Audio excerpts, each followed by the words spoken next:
Welcome to our last installment of our Garment Fitter series for Conversationally. I'm Deborah Penyak, and I'm here with my cohort in crime, Bisa Dobson, and we are interviewing the amazing Alla Hardoon, who is not only an amazing and my personal garment fitter, but she also is someone who has a medical background in anatomy and physiology.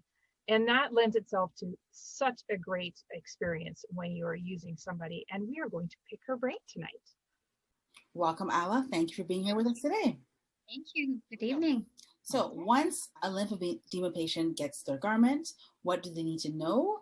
And what do they need to keep in mind regarding taking care of it well? Yeah, that's one of my favorites. So when they receive their garments and they're about to take it home, it's important before they even get home, while they're at the office of the fitter, just ask all important questions and know how to put them on properly and how to take them off properly. That is half of the deal to keep the garment in a good shape. And keeping the garment in a good shape means having a proper compression on arm, hand, body, whatever the garment goes on. So Deborah knows, because I'm Deborah's fitter, that no one walks away from my office, and I assume from office of all the fitters, without a few little tips that I personally give to my clients, my patients. That is a couple of helpers, donning helpers, which is, if you can see, holding a donning glove that has it's a rubbery glove on inside on the palm of the opposite hand. Let's say if a lady has a sleeve that she needs to put on, and it goes on the left arm, she'll put a donning glove on the right arm, and that would help her to put the glove firmly, able to stretch it well, because it's all about stretching it properly. And that's tool number one. Tool number two would be a little slider.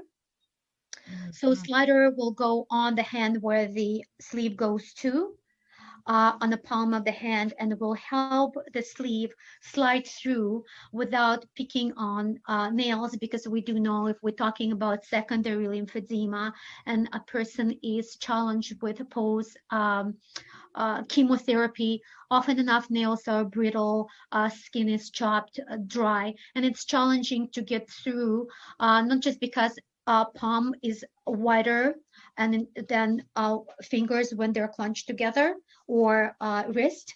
It's just easier to get through without, it's sliding in is much easier. It's much faster as well. And how to don the garment properly is also very important. So ask lots of questions to your fitters when you're about to leave their office, how to put the sleeve properly, how it goes on, how to take it off. So those are very important question to take home with you, answers to those questions, so you know how to put your garments on. Because how to put garments on is very, very important.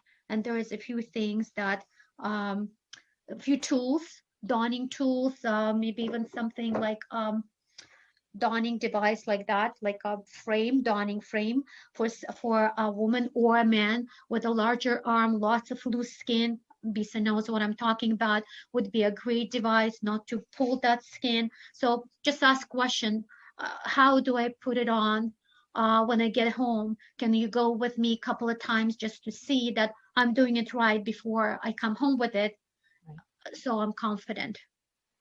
That's very important. Just not to have the garment, but knowing what to do with it. It's very important. Excellent. And the piece about so you're wearing your garment, you're using it regularly. How do you take care of it, as far as keeping it clean and yeah, okay. So when we're talking about elastic compression, either ready-made, those very elasticy one, or custom-made flat knit, which is much sturdier. They have only about 10-15% of movement, guarantees like nice and firm compression. So it's important to, when we put the sleeve on, take it off by pulling it backwards or skinging it back. It's pretty easy when it comes to the sleeve, because most people just will figure it out. But when it comes to gloves, most women and men don't know how to take off the glove. It's easy to put it on. It's like sort of self-explanatory.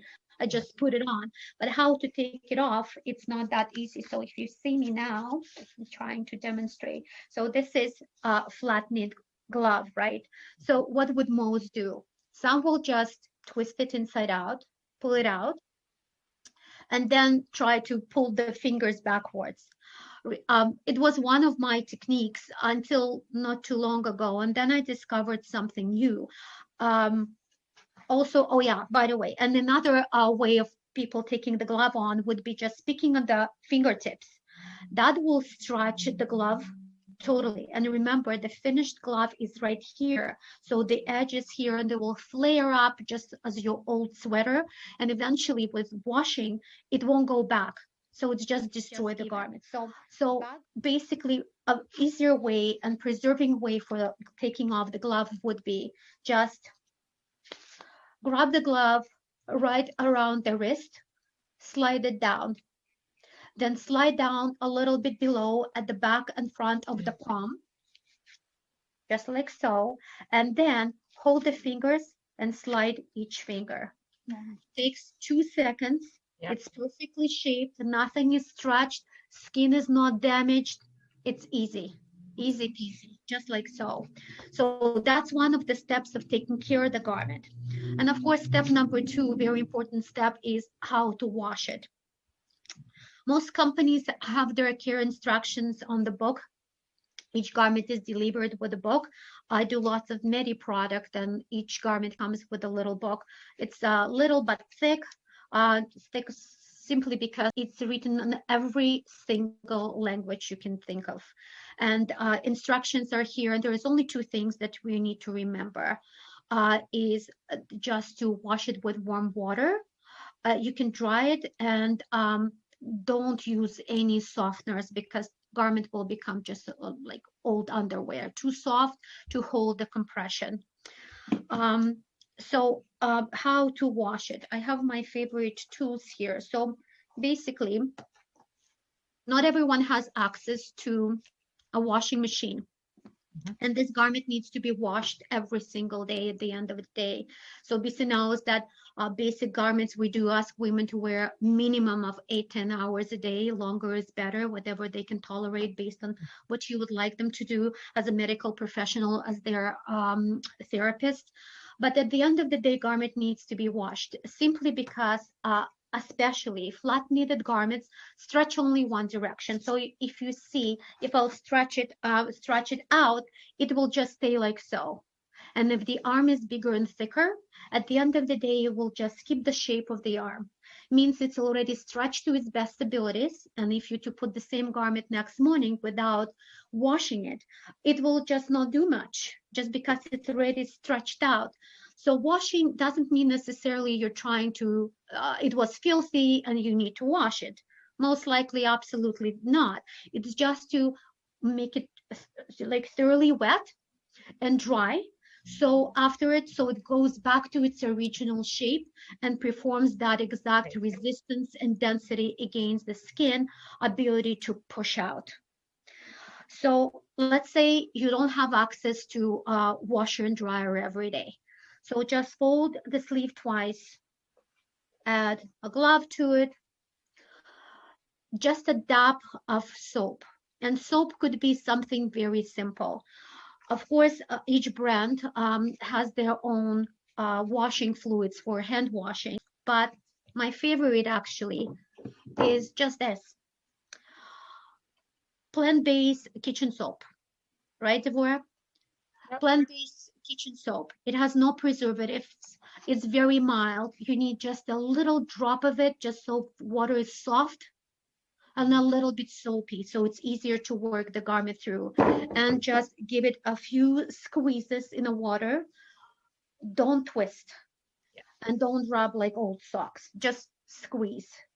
2 good fresh rinses in a good fresh water, so soap is not sort of, no residue of soapy residue in the garment. Give it a good squeeze, and then a dedicated towel, like a hand towel for small garment. And if it's a stocking, then a bath towel. So a towel. And then we will just put the sleeve on a towel and roll it with the towel, just like so, right? And give it a good squeeze. The garment will be very, very wet because it's a knit of the garment is very, very tight. It keeps lots of water. It's very, very heavy. And to dry it out naturally will take at least a couple of days. So when you run it through the towel a couple of times, towel will take 60, 80, whatever, % of the water, dripping water. And then you can lay it flat or hang it over a dry towel without any like sharp edges. And then if you have access to a dryer, you can toss it like 5 minutes just to finish it up in a dryer in a garment bag or a pillowcase just to finish it up. If you don't have access to a dryer, fine. If you do it over the towel a couple of times, right?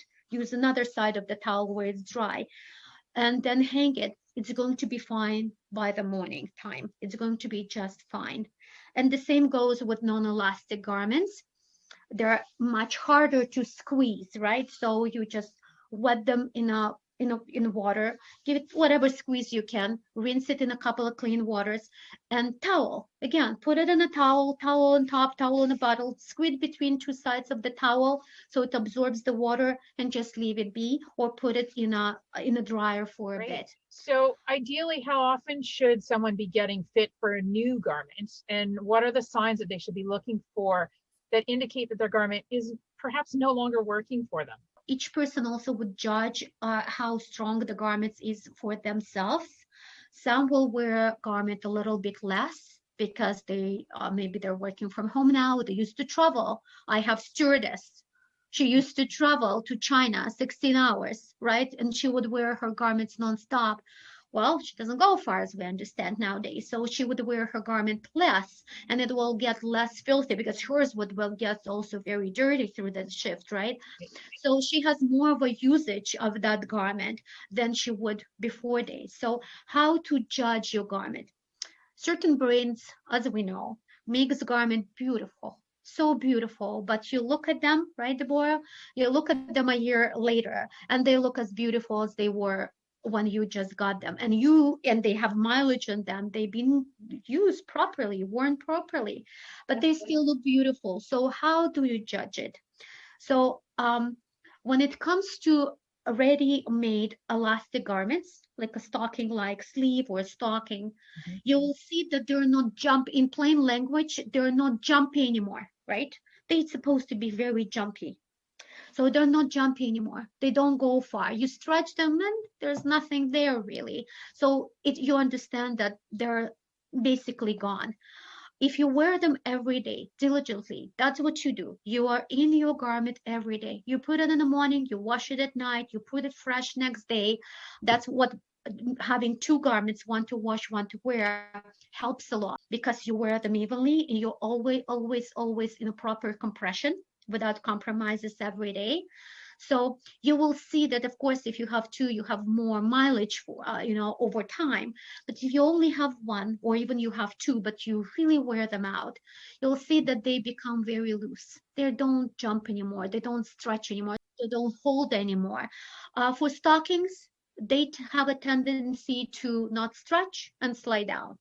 They don't keep anymore anywhere. They don't keep if it's a pantyhose. They don't keep on the belly. They don't keep on the crotch. If it's thigh high, they will just elastic will slide down, and knee high usually just everywhere slide down as well. So below the knee, unless they were not fitted properly to begin with, right? Unless they were too tight and now they're just perfect, but they have a tendency to slide down and become too loose.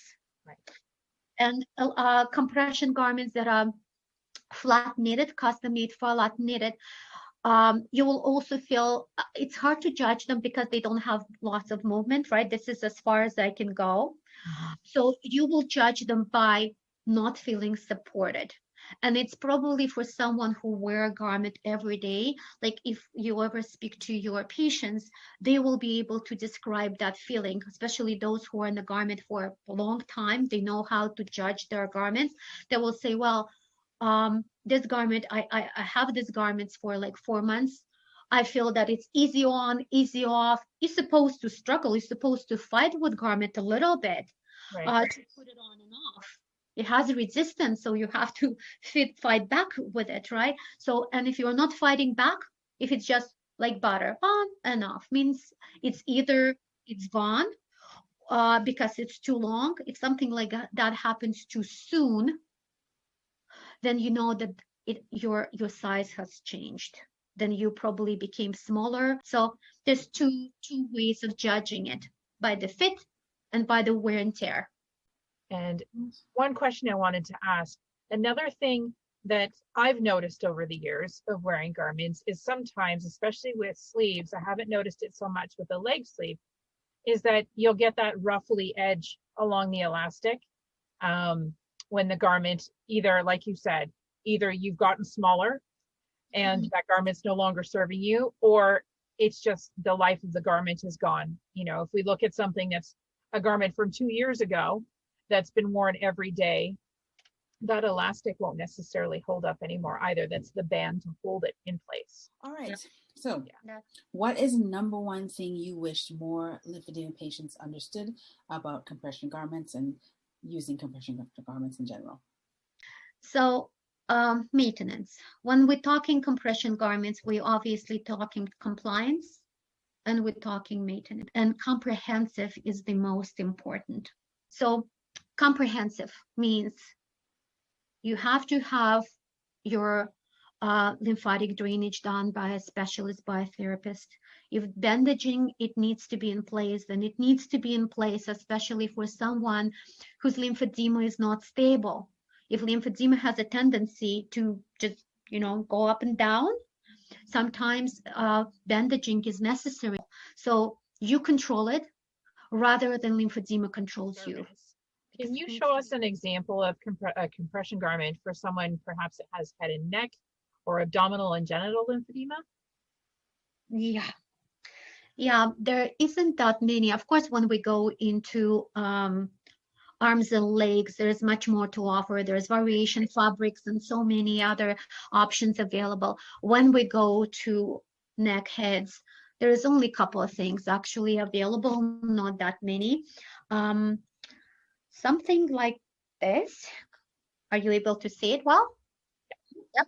So something like that we would call chin and head garment. It's custom seamed. It's made in US, made custom from measurements. So it's a chin and neck garment. So it's adjusted with the Velcro at the back of the neck. Okay. Goes with the strap over the middle of the head, just like so, to hold it, not to slide over. Has ears open or closed. It's personal preference. Some would be fine having it open. Some would rather have them closed, just flat. Supports the chin and neck. There is a garment that is a little bit more, it comes in black and neutral, this beige color. This is the only fabric. It's very safe fabric because not like other compression garments. This type of fabric is made for people who are suffering from burns. So it's a garment that is safe 24/7. And there is a little bit more intense, someone who has more issues around cheeks, head, eyes, more of a head trauma, not just neck surgeries, will go into full mask. So only eyes, mouth, and nose and ear loops would be open, and the rest would be closed. Honestly, I haven't made plenty of those, just some time. Most of the time, I see people who would wear just this much more severe garment, just to support their neck and lower jaw and just head overall. There's one interesting piece of garment. So it's a very simple garment. It's not custom. It's made in Canada by Angel Care. If you heard about this, guys, it's very inexpensive garment. It's an intro garment. So it's cotton, stretch cotton. It's very simple idea. So it supports the neck, lower and upper jaw goes over the head with the Okay. strap. Easy, simple. And then that's about it with the neck and up here. And then we'll talk about bellies and genital. So there is an option of shorts, biker shorts or briefs, as we call them, for men and women. So they could be just a separate piece, and we can just make them up to above the knee or just a little bit maybe below the knee, a little bit more of a capri style. So I asked for a sample of this particular shorts made unisex. So you can see that little thing there, the front, that's men's side. So that's for men. And right here, we have it made for women. We can also have it made with a zipper, and either on its own, just like a biker shorts, or attached to a one panel leg or both panels. Also a great option is to have them with zipper. So if it's a bigger person, they will really benefit from having a garment with two zippers, like an apron sort of, right? They will put it on. It's easy with the bathroom. So they put it on and then they will close the front.